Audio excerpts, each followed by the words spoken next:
1 Timóteo capítulo 1, versículo 3. Paulo está aqui, depois que ele faz a sua própria apresentação, né? E eu quero começar pelo versículo 1.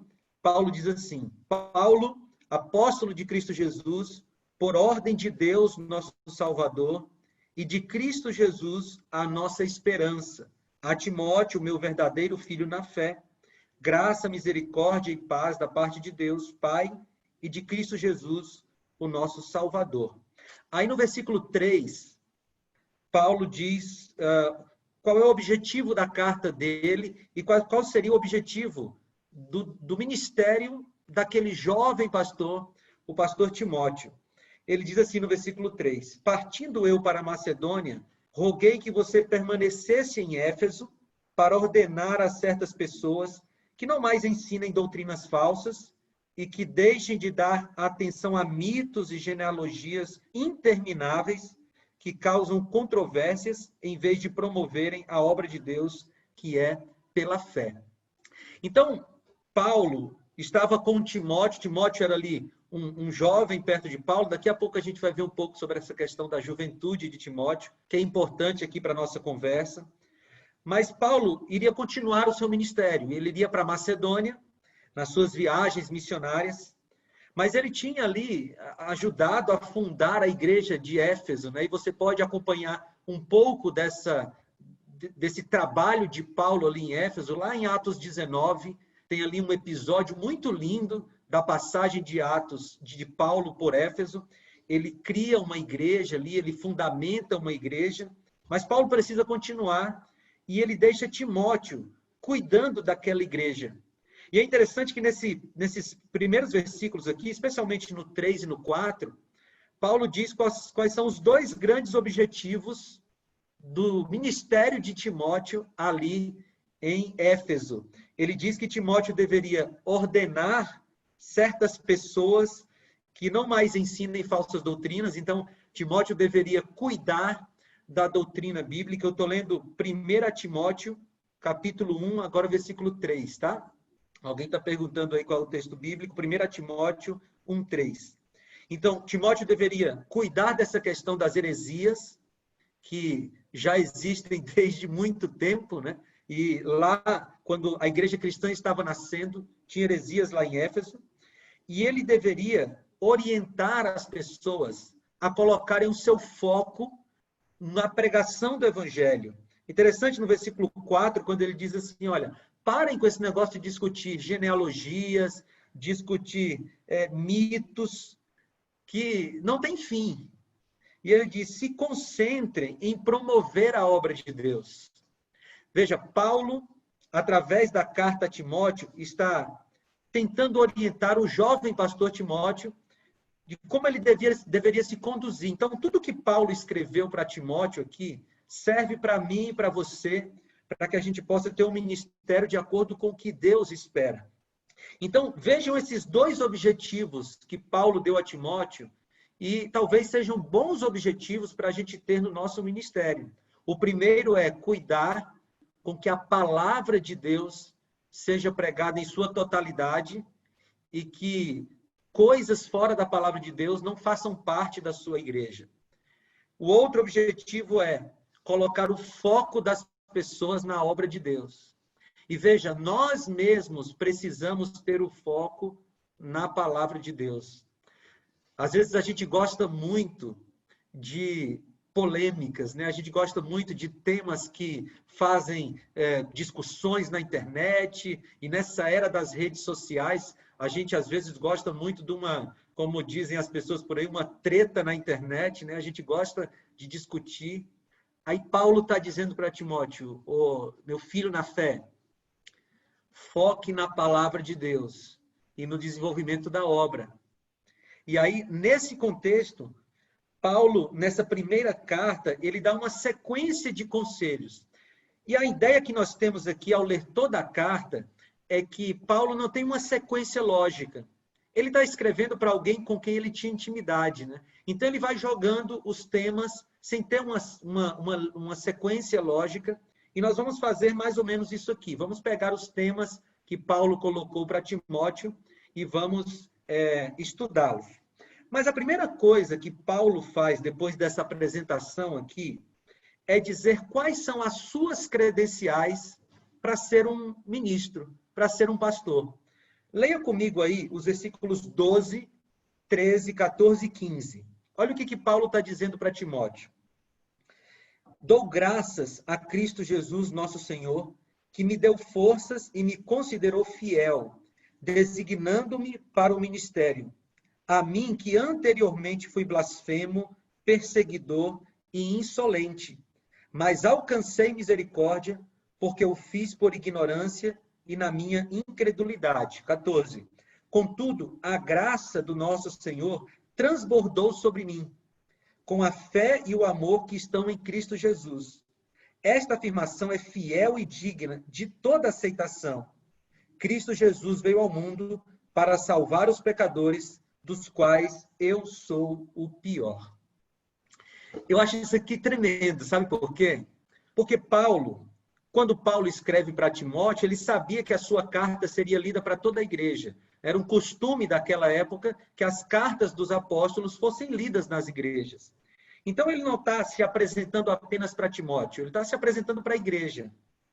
Mas quando Paulo vai dar as credenciais que lhe habilitam para o ministério, ele não fala da sua formação acadêmica. Ele não fala da sua origem nobre. Embora, queridos, essas coisas sejam muito importantes. Sabe, eu valorizo demais os estudos, eu gosto de estudar, eu não parei de estudar depois que eu saí do SALT, mas não são os nossos títulos que nos habilitam para o ministério, os nossos títulos acadêmicos. Eles ajudam, contribuem muito. Paulo também não falou da sua origem nobre, como um romano, como alguém que foi fariseu, como alguém que tinha uma vida social muito privilegiada. Ele não fala sobre isso. Quando Paulo vai falar sobre o que o habilitava a ser um ministério, a ser um ministro, a ter um ministério pastoral, ele diz assim, olha, eu fui um perseguidor. Como ele mesmo fala aqui, anteriormente eu fui blasfemo, perseguidor e insolente. E aí ele diz, mas a graça de Cristo me alcançou. E aí ele diz, mas eu ainda sou o principal dos pecadores. Vejam uma coisa, queridos. Quando Paulo foi dar as suas credenciais para o ministério, ele falou quem ele era, o que Deus fez com ele e quem ele era naquele momento. Quem ele foi, o que Deus fez e quem ele era naquele momento. Veja, foi a história de conversão de Paulo que o habilitou a ser um pastor, a ser um apóstolo, a ser um ministro de Deus. Queridos, deixa eu falar uma coisa para vocês. Homens que não têm uma história de conversão não podem ser pastores. Porque é exatamente essa história de quem eu era e do que Deus fez por mim que me diz assim, agora você pode ir lá cuidar das ovelhas de Deus. Sabe, embora Paulo tivesse muitas qualificações em todas as áreas, ele diz, olha, eu fui isso. E agora eu sou convertido. Eu sou salvo por Deus. E tem duas palavras aqui, ou duas expressões que me chamam a atenção. Aí no verso 13, Paulo diz assim, eu fui blasfemo, perseguidor e insolente. Aí no verso 16, ele diz, eu sou o pior dos pecadores. Veja, Paulo diz, eu fui insolente, mas eu sou o pior dos pecadores. Paulo tinha consciência do que ele já não era, mas ele tinha consciência do que ele ainda era. Ele já não era mais aquele insolente, aquele blasfemo, mas ele ainda era um pecador. E essa consciência, queridos, do que nós fomos e do que nós somos, ajuda a gente a não perder a visão de quem Cristo é. Eu vou abrir o coração muitas vezes para vocês ao longo desses nossos encontros. Vejam, queridos, a gente não pode esquecer o que Cristo fez na nossa vida. Quem nós fomos um dia. O processo de conversão pelo qual Jesus nos fez passar. Porque se a gente esquece que um dia nós fomos alguém não convertido e passamos a ser convertidos, a gente começa a tratar os pecadores com crueldade. Quando a gente esquece quem nós fomos e o que Deus nos transformou, a gente trata o pecador com arrogância, com crueldade.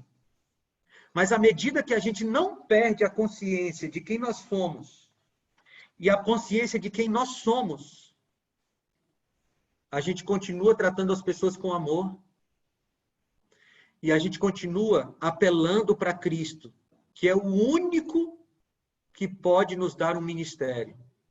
Deixa eu falar uma coisa para vocês.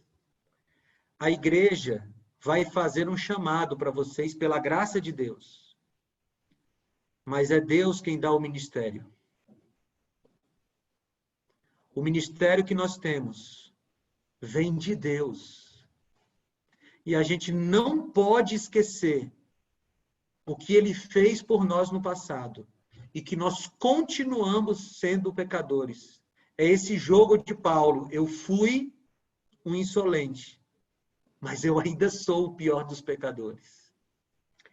Bem, depois que Paulo faz essa apresentação, ele começa a falar de alguns tópicos. Então, volta comigo aí, por favor, para a Bíblia, capítulo 2, no versículo 1. Olha o que Paulo fala para Timóteo.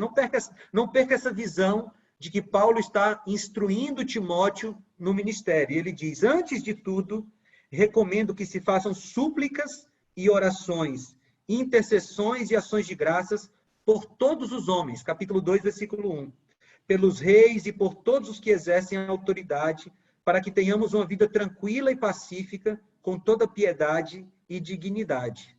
Agora vai para o versículo 8, Paulo diz assim, quero, pois, que os homens orem em todo lugar, levantando mãos santas, sem ira e sem discussões. Queridos, o primeiro ponto, o primeiro tópico de ensino de Paulo a Timóteo e aquela igreja em Éfeso é a oração. A oração. Porque não existe ministério pastoral sem oração. E eu sei que esse é um ponto que o pastor Pablo deve bater muito com vocês, porque eu lembro de todos os ensinamentos que ele falava sobre oração. Orem, orem, orem, orem. E, queridos, a gente às vezes complica demais a oração. Mas a oração é um diálogo. Como diz Ellen White, o abrir do coração a Deus como a um amigo. Em 2012, eu estava no 4º ano, e eu lembro que a gente teve uma oportunidade ímpar de fazer um evangelismo na África, em Moçambique, em Maputo. Fui com o pastor Otoniel, que era o líder do evangelismo na época. E eu estava pregando em uma igreja de fala portuguesa, mas os mais velhos só entendiam o Xangana, que era o dialeto local. Então eu tinha um tradutor comigo, o Francisco. E era muito bom escutar o Francisco. Era mais legal escutar o Francisco do que a mim. Até eu gostava de escutar mais o Francisco do que a mim. Tudo que eu falava, ele traduzia. Tudo. Mas ele nunca traduzia a oração.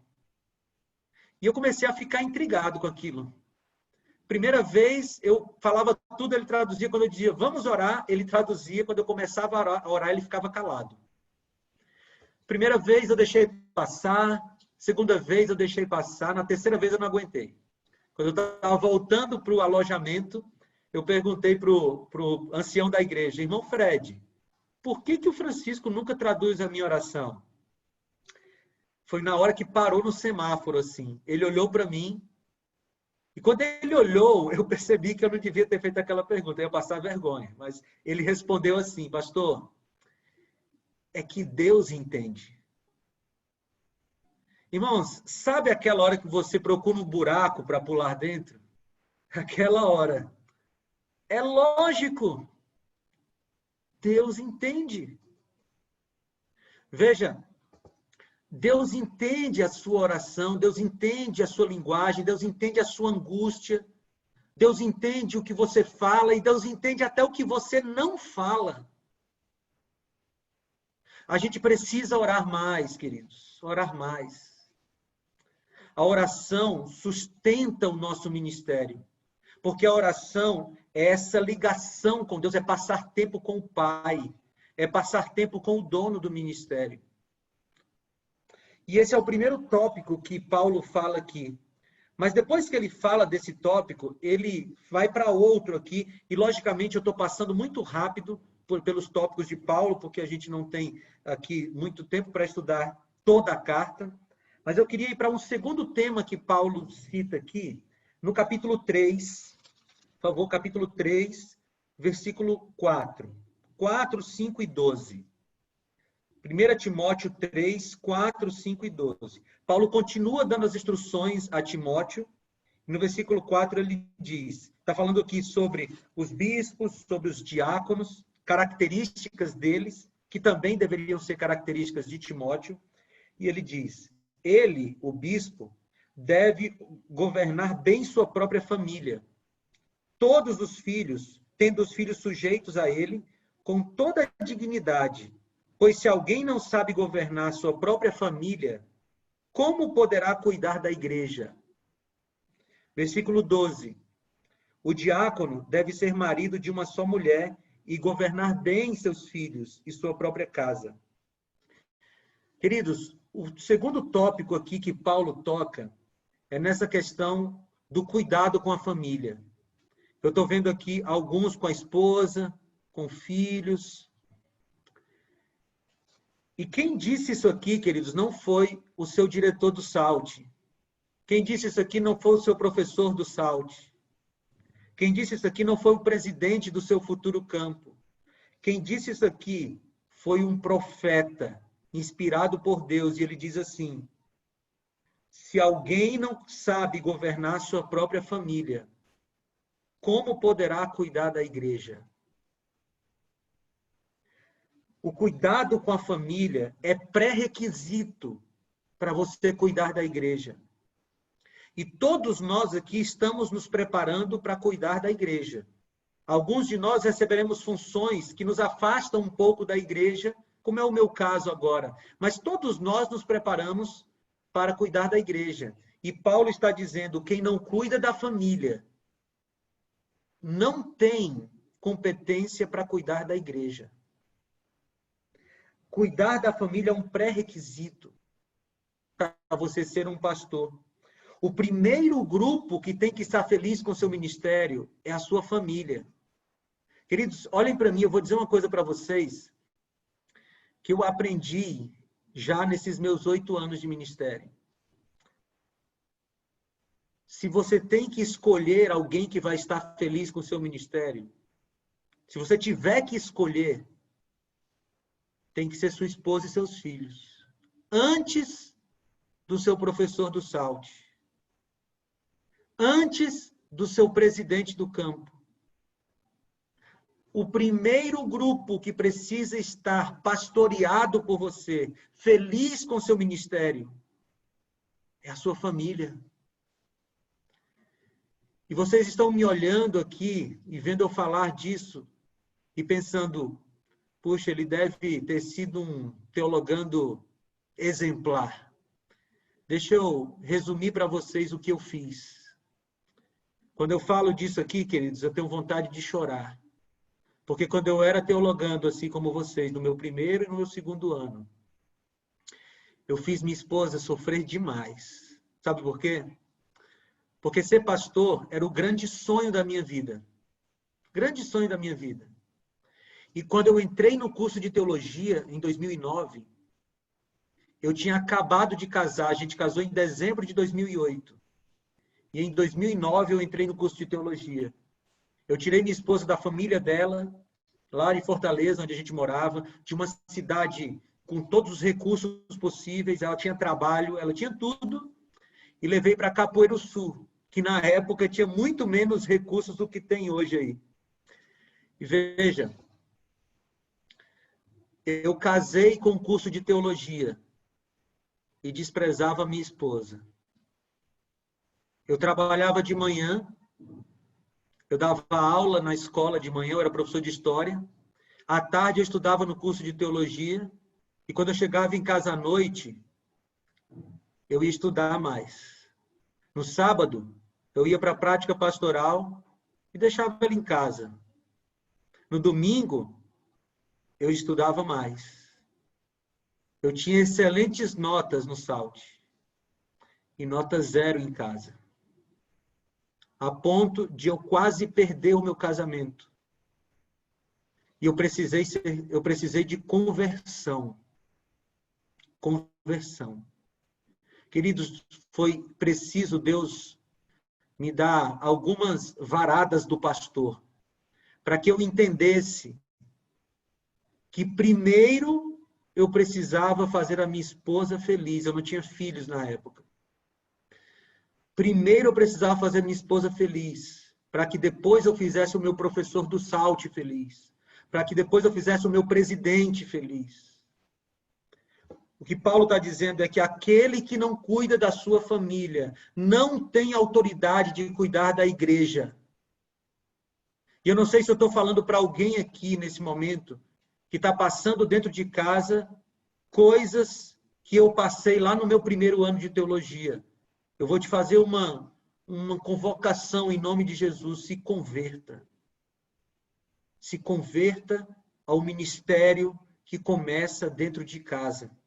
E Paulo está dizendo aqui, quem não cuida de casa, não pode cuidar da igreja. Muito bem.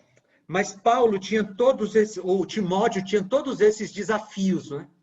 Veja, Timóteo tinha que cuidar dos bispos, tinha que cuidar dos diáconos, tinha que cuidar dos hereges, tinha que cuidar daqueles que estavam fora de foco. Só que Timóteo tinha um desafio pessoal. E o desafio pessoal está aí no versículo 12, capítulo 4, versículo 12. Capítulo 4, versículo 12. Ninguém o despreze pelo fato de você ser jovem, mas seja um exemplo para os fiéis na palavra, no procedimento, na fé, no amor, na fé e na pureza. Por que Paulo fala isso para Timóteo? Porque Timóteo era um jovem. Quando Timóteo começou a trabalhar com Paulo, lá ainda antes dessa carta aqui em Éfeso, naquele período, Timóteo devia ter por volta de 22, 23, está ali por volta dos 25 anos. Quando Paulo escreveu essa carta para Timóteo, ele já não tinha mais essa idade, ele devia ter por volta de 35 anos, mais ou menos no ano 63, 64. Mas para os padrões da época, Timóteo era alguém extremamente jovem, porque o bispo, o diácono, os líderes da igreja cristã, todos eles tinham 50 anos, 60 anos, eram gente idosa, gente mais velha. E agora Timóteo ficou ali na igreja como um jovem de 35 anos ali, na média, para cuidar dos mais velhos. E os mais velhos tinham dificuldade de respeitar a Timóteo. E vocês, daqui a pouco, estarão na igreja e terão que pastorear pessoas, anciãos, que têm de ancianato a idade de vocês. Gente que já trabalha na igreja há muito tempo. Como é que Timóteo seria respeitado? Paulo diz que ele tinha que ser um exemplo. Exemplo. As pessoas deveriam olhar para Timóteo, os mais velhos e os mais jovens, e dizer assim, olha, esse menino ainda é jovem, mas dá para seguir tudo que ele faz. E Paulo dá algumas áreas aqui em que Timóteo deveria ser um exemplo. Primeiro ele diz, seja um exemplo na palavra. E a palavra aqui, você pode entender como discurso, como conversa. Paulo estava dizendo, Timóteo, quando você estiver falando com as pessoas, quando você estiver discursando na igreja, seja um exemplo. Seja um exemplo na forma de falar. Seja um exemplo também no procedimento. E a palavra aqui no grego é anastrofê, ou seja, seria um modo de vida.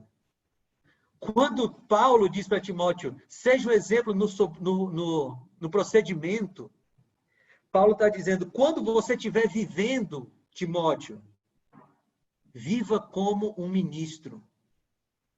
Não apenas na igreja, mas quando você estiver vivendo na rua, vivendo na família, vivendo em todos os lugares. Viva como um ministro. Isso vai fazer com que as pessoas respeitem você. Ele diz, seja um exemplo no amor. E aí a gente lembra das palavras de Paulo lá em 1 Coríntios 13. Ame as pessoas. Que o amor de Deus seja refletido através de você para as pessoas. Seja um exemplo na fé, ele diz aqui. Ou seja, as pessoas deveriam observar que Timóteo era alguém que tinha fé em Deus, fidelidade a Deus. E, finalmente, o exemplo na pureza, na conduta moral. E esses conselhos aqui, queridos, chegam até nós hoje. É como se Paulo estivesse dizendo assim, Aldair, seja um exemplo na palavra, no procedimento, no amor, na fé e na pureza. Porque se você for assim, as pessoas vão respeitar você. Eu tinha um professor aí no SALT, pastor João Antônio, e ele dizia uma frase, várias vezes ele repetiu essa frase, ele dizia assim, a autoridade do pastor é moral e espiritual. Moral e espiritual. Queridos, olhem aqui para mim. Não é o título de pastor que vai fazer vocês serem respeitados. Não é o título de teólogo. Especialmente nesse período que nós estamos vivendo, no período filosófico e social que nós estamos vivendo, os títulos já não dão mais autoridade para as pessoas. E quando a gente está aqui no ministério pastoral, o que nos dá autoridade é a nossa moral e a nossa espiritualidade. Não importa se você tem 20 anos ou 50 anos, se você não for um exemplo de moral e de espiritualidade, as pessoas não vão respeitar o seu ministério.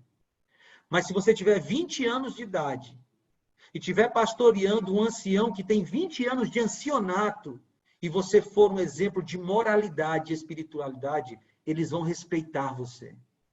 Paulo estava dizendo, Timóteo, não se preocupe por ser jovem, apenas seja um exemplo de moral e de espiritualidade. E aí, queridos, Paulo então vai se aproximando do final dessa carta, e eu estou pulando aqui muita coisa com tristeza, mas eu não quero me estender muito. Mas, finalmente, Paulo vai para as suas recomendações finais. E eu queria ler com vocês o que está no capítulo 6, nos versículos 11 e 12. Leiam comigo, por favor. Capítulo 6, versículos 11 e 12. Diz assim, você, porém, homem de Deus, eu amo o jeito que Paulo trata Timóteo. Você, homem de Deus, fuja de tudo isso, dessas coisas que ele descreve aqui, do amor ao dinheiro. Se você voltar um pouquinho no capítulo 6, ele fala do amor ao dinheiro, dos atritos constantes e de outras coisas. Ele diz, fuja dessas coisas. Busque a justiça, a piedade, a fé, o amor, a perseverança e a mansidão. E aí ele fala, combata o bom combate, o combate da fé. E você vai ver essa expressão de novo na segunda carta, a gente vai ver amanhã. Combata o bom combate da fé. Tome posse da vida eterna, para a qual você foi chamado e fez boa confissão na presença de muitas testemunhas. Versículo 17. Ordene aos que são ricos no presente mundo que não sejam arrogantes, nem ponham sua esperança na incerteza das riquezas, mas em Deus, que tudo provê ricamente para a sua satisfação. E no versículo 20, Paulo diz, Timóteo, guarde o que foi confiado a você, evite as conversas inúteis e profanas e as ideias contraditórias do que é falsamente chamado conhecimento, professando, alguns se desviaram da fé. E aí Paulo encerra essa primeira carta. E eu queria relembrar algumas lições que nós aprendemos com Paulo e Timóteo nessa primeira carta. A primeira lição que eu queria destacar é que Timóteo precisava entender que não eram os talentos dele que iriam fazer com que o seu ministério fosse profícuo, tivesse sucesso. Ao que tudo indica, Timóteo era uma pessoa tímida, de poucas falas, mas se ele entendesse os princípios que Paulo estava ensinando para ele, ele seria muito bem sucedido no ministério. E nós precisamos entender isso, queridos. Entendam. Vocês são talentosos, vocês são bons pregadores, vocês são eloquentes, vocês são inteligentes. Mas não é nada disso que vai determinar o sucesso no ministério. Deus pode usar todas as habilidades que vocês têm. Mas vocês precisam estar ligados a Ele para isso. Segunda lição que a gente aprende com Paulo e Timóteo nessa primeira carta. A consagração está acima da experiência ministerial. Timóteo era jovem. Muito jovem para a época.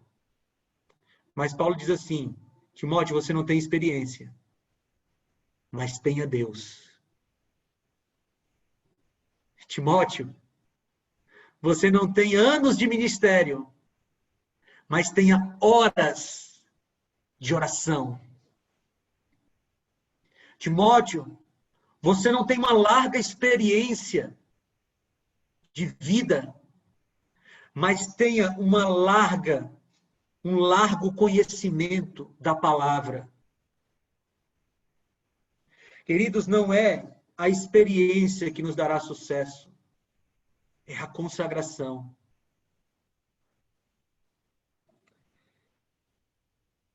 Outra lição que a gente aprende com Paulo e Timóteo. Ter tempo de ministério é menos importante do que ser templo de Deus. Ter tempo de ministério é menos importante do que ser templo do Espírito Santo. Sejamos templos do Espírito Santo. E finalmente, queridos, eu quero terminar com essa última lição, relembrando o que a gente já falou. A sua formação acadêmica é muito importante. Estude muito. Seja o melhor aluno que você puder ser. Mas a consagração é mais importante. Eu vou falar uma coisa para vocês aqui. Existem muitos teólogos que não são cristãos.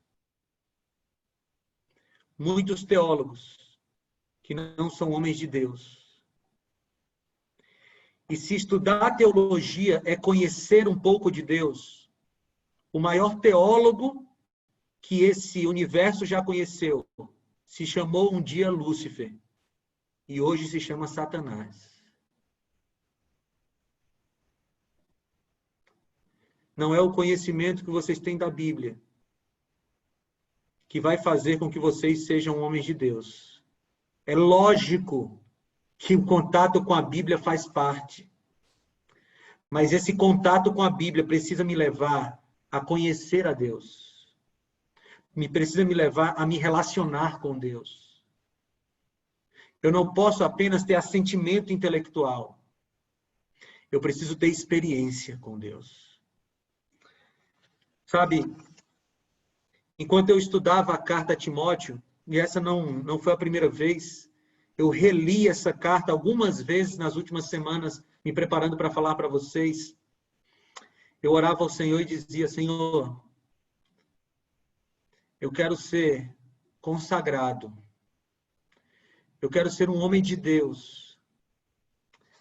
Eu quero estar mais preocupado com que o Senhor apareça através de mim do que eu apareça no ministério. E eu quero convidar você, Leonardo, você está aí com a sua esposa, eu quero convidar vocês, Luiz Fernando, Felipe, Menezes, Vinícius, Edmilson, Levi está com a sua esposa. Eu quero convidar todos nós, a fazermos um compromisso de ligação com Deus.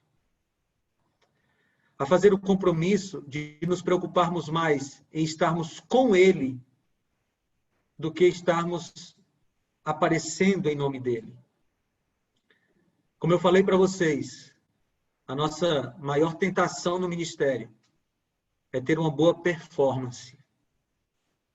E eu tenho orado, Senhor, tira da minha cabeça a preocupação com a performance e coloca em minha cabeça a preocupação com a consagração.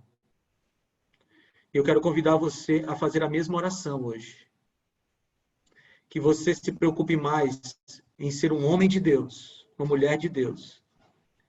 E se você for assim, segundo o professor Paulo, Deus dará o sucesso do seu ministério. Queridos, é Deus quem dá o sucesso do ministério. É Deus quem dá o sucesso do ministério. Se você puder, feche seus olhos. Vamos orar. Senhor, nós estudamos aqui um pouco da Tua palavra, Pai. E nós te agradecemos pelo privilégio que nós temos de ter a Bíblia em nossas mãos. Mas, Senhor, nós queremos que o conhecimento da Bíblia nos leve a um relacionamento contigo, Senhor. Deus, eu estou diante aqui de várias pequenas telas e eu consigo ver homens e mulheres que estão se preparando para cuidar da igreja. Eu vejo professores, Senhor Deus, do SALT, que estão preparando esses jovens. Deus, eu te peço, como teu ministro, que o Senhor derrame o teu Espírito Santo sobre cada um deles. Que o Senhor os convença, Pai, de que eles precisam de consagração e de que eles devem se preocupar mais com que Deus apareça. Deus, há tanta coisa em nós que precisa ser consertada. E nós abrimos o nosso coração nesse momento para que o Senhor faça a obra que precisa fazer.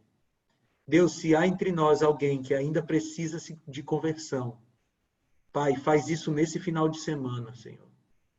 Faz a obra da conversão e nos ajuda a crescermos cada dia nesse relacionamento contigo.